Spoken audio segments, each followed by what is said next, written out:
যে বৈষম্য দূর করার জন্য আমার দুটি মাত্র সন্তানকে আমি রাস্তায় নামিয়ে দিয়েছিলাম।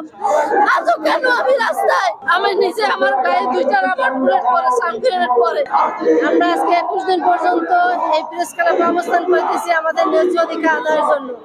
কিন্তু সরকার আমাদেরকে আজকে পর্যন্ত মন্ত্রণালয় থেকে কিংবা অধিদপ্তর থেকে কোনো প্রতিনিধি পাঠিয়ে আমাদেরকে কোনো আশ্বস্ত করেননি।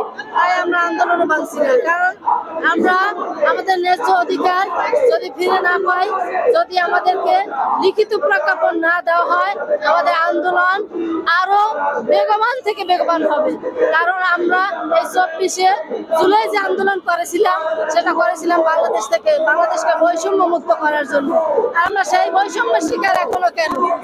বিগত সরকার নয়, ফ্যাসিস্ট সরকার ছিল, এখন তো ফ্যাসিস্ট নাই, এখন তত্ত্বাবধায়ক সরকার হচ্ছে ডক্টর ইউনূস স্যার।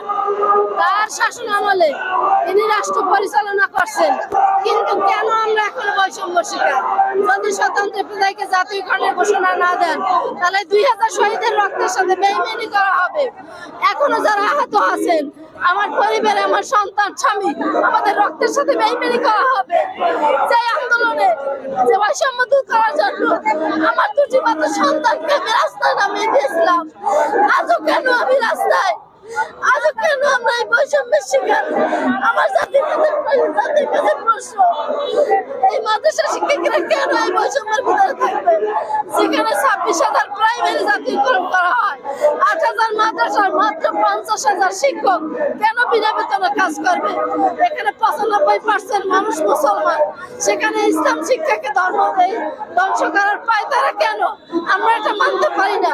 আমাদের জীবনের থেকে আমাদের ইফতেদার জন্য আমাদের মায়া বেশি, কারণ ইসলাম শিক্ষাকে ধ্বংস করার জন্য আজকে 42 বছর পর্যন্ত এভাবে বিনা বেতনে আমাদেরকে ঝুলিয়ে রাখা হয়েছে। আজ দিব কাল দিব বলে আমাদেরকে বারবার গত 28 জানুয়ারিতে আমাদেরকে আশ্বস্ত করেছিল যে আমাদের সকল ইফতেদায়ী মাদ্রাসাকে পর্যায়ক্রমে করবেন, এমপিভুক্ত করবেন। এমপিভুক্ত তো দূরের কথা, আজকে পর্যন্ত আমরা কোনো সুরাহা পাই নাই। সুরাহা না পাওয়ার কারণে আমরা আবার আন্দোলনে আসছি। গত মাসে 12 দিন ছিলাম, এ মাসে আবার এই আজকে 21 দিন কাটতে যাইতে আছে। এখন আমাদের টাকা, অর্থনৈতিক বলেন, শারীরিক বলেন, আমরা সব দিক থেকে দুর্বল হয়ে গেছি।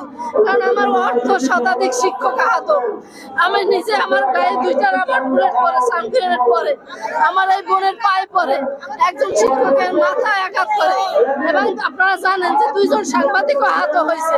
তারপরে সরকারের কাছে কি আমাদের মেসেজ চাই না?